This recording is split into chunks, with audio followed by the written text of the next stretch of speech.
Hi everyone, welcome to Write Better with Sherry, where today we're going to talk about how to write the cause and effect essay in the MLA style. Now, the MLA style, generally speaking, does not have a cover page. It's not kind of normal for the MLA style. However, if you have to do some kind of an outline, then it is very common to have a cover page. So I'm going to show you how you can do that in this particular video.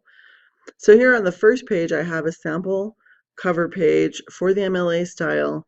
Again, cover pages aren't standard to the MLA style, but if you needed to do one, this is how you would do it. So remember that you're going to have the running head in the upper right-hand corner. And the way that you get that there is to go up to the Insert tab. And I'm not seeing my dotted line. There I am. Hopefully this is getting this. But if you go up here to the Insert tab, you can click on that, and then you're going to hit page number. You'll do top of the page. You'll do plain number 3, and that'll put the page number in there, and then you would add your last name next to that. Okay. Once you've got that done, you would close the header, and you can see that it is on every subsequent page from here on out. Okay. Then actually, let me fix this. It should be in Times New Roman. It kind of, well, automatically defaults to Calibri Body 11-point font for whatever reason. So if you come up here and you click on Times New Roman and you click on 12, it's changed to Times New Roman 12-point font, which is what the rest of the paper is already set for.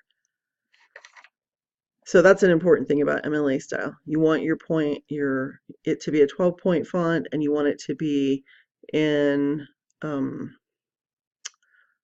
whatever I just said, Times New Roman. Okay, so about a third of the way down, you want the title of your paper to be typed. You want to have your name there by you, whoever you are, and then a third of the way down from there, third of the way up from the bottom, you want to have your professor's name, the class name, and the date.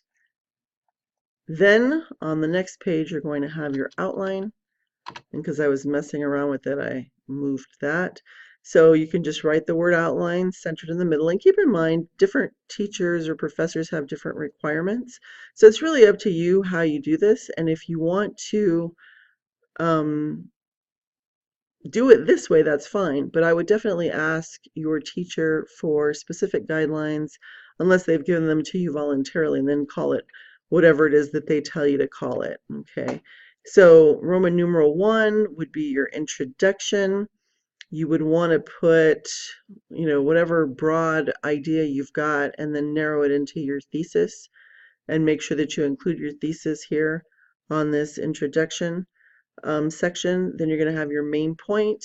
So whatever main cause or effect of your topic that you plan to talk about, you're going to give some explanation and examples, support of this particular point. You can do that as many times as you feel that you want to properly explain the cause or effect that you're talking about.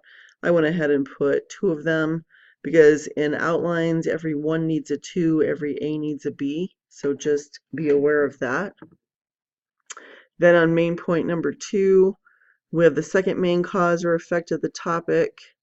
And again, you're going to explain, give an example, give support of whatever that is. Same with the main third point. You can have as many points as you want as far as causes or effects. Basically you could have as many as you need to fill the length requirement for the particular paper that you're writing. So we don't cover all the causes or all the effects of any particular assignment. What we do is we cover as many as we need to properly do justice to the topic and what we say we want to write about it. Okay, and then your last section will be the conclusion, where you will tie up your loose ends and end with some kind of a recommendation, prediction, some kind of snazzy little comment that finishes things off. Then you're going to go to page 3, and you'll notice that your running head is running subsequently or running throughout. So we have last 1, 2, 3 all the way through. And then on this page, you're going to have your name again, and this is the standard MLA front page. Okay, most MLA just requires this, and normally I would, but in a paper where I require an outline, I feel that you can't just slap an outline on the front of an MLA paper. You got to have something a little fancier than that, hence the requirement for a cover page. So you're going to have your name, you're going to put your teacher's name, you'll put the class name, and you want it in its entirety. So if it's a freshman composition class, you're going to put freshman composition 1, freshman composition 2, whatever the case may be. And then you'll put whatever the date is. And you can include the assignment title if you want. That is optional, okay? And so just know that. This looks a little wide to me. I'm not sure why. So I'm just going to check it, and here's why. It's got some strange points here. So everything needs to be 0 as far as the spacing of stuff. Well, why did it do that? Must not have had, yeah, it didn't have double. You want to make sure that's set to double space. So you'll say okay, like so. And again, this is kind of acting funky, but it should look like that. Everything should be double spaced in an MLA paper, including the space between assignments, titles, and all that stuff. So we'll make sure that that is the case, and it looks like it is. And then you're going to start typing here. And you're basically going to begin with an introduction that introduces the topic and what you plan to analyze about it. You want to make sure that you set the stage, right? So you've got whatever the topic is that you plan on writing. I think I have my camera in a weird spot. What's it look like from right now? Better, maybe? So for now, I feel like it's getting me from the side. Okay, we'll see how that goes. So basically what you're going to do is you're going to start typing. You're going to begin with your intro. You're going to make sure that you set the stage for whatever it is that you want to write about. Make sure that you give some kind of background. It could be a broad topic that you narrow into the topic that you plan on talking about. And so basically what you do is you have somewhere between 3 and 7 sentences. 5 is pretty typical for your introduction. And so an example thesis that I have here is chicken pox is caused by a virus which results in an extremely uncomfortable itching experience that lasts for over a week. That may seem silly, but I was trying to keep it light. Okay, so the idea here now is that I could talk about the various aspects of this uncomfortable itching that occurs when you have chicken pox. Okay. For your second paragraph or section, it doesn't necessarily have to be one paragraph, but it's going to be your next section. You're going to have some kind of a transition sentence that lets your audience know what the point this section will be. This is a pretty vague thesis statement. I didn't give specifics here at all. I just said that, chickenpox leads to this uncomfortable itching experience which lasts for a week. And so I can explore basically these various problems with chickenpox. So I might say something like, no matter what age an individual is when she or he contracts chickenpox, most remember the horrendous itching this virus causes above all other symptoms. And then I could talk about that, right? Talk about what happens. Talk about the fact that if you scratch too much, you could end up scarring yourself. Talk about, how some people get so covered they literally look like someone took a red marker and wrote all over them. Whatever it is that I want to say. Most body paragraphs are 5 to 7 paragraphs in length. Sometimes they can be longer. You can definitely have more than one paragraph per section. Depending on the length of the paper, it's really up to you. Okay, the next section would be your second main point. And at this point, I may talk about other symptoms of chickenpox, lethargy, fever, whatever it is that I have to say about chickenpox, I could put that in this paragraph. In the third section, I might discuss the long-term effects of chickenpox. I might discuss the fact that people can get shingles later long in life from latent chickenpox virus being carried around in their body. Who knows? Something along those lines. And then in the conclusion, my lights are going off. In the conclusion, my paper would sum up my analysis of the effects of chickenpox and end stuff off. Typically, conclusions do not end with the words "in conclusion," so try not to do that. Try to remember that it's better just to sum it up.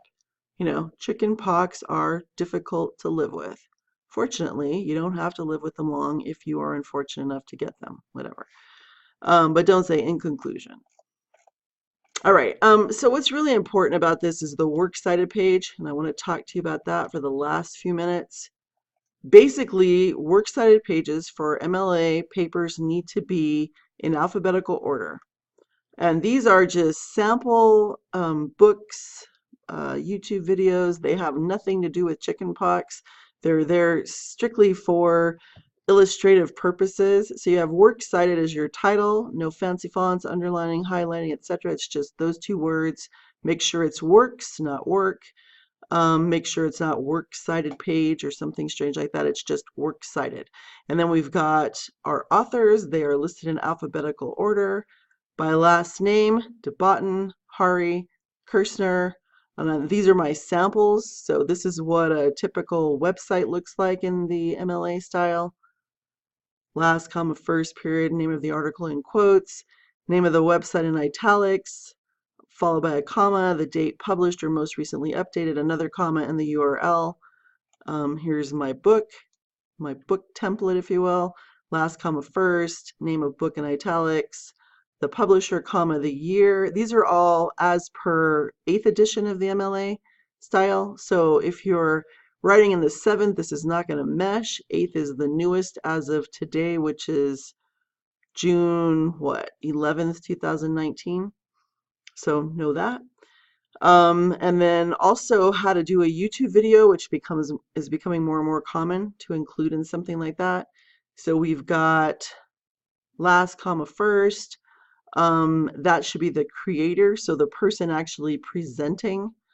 So for me, this would be Sherry Goodyear. I'm the creator, but and then we put the title, whatever I name this, and then YouTube, comma, uploaded by Write Better with Sherry.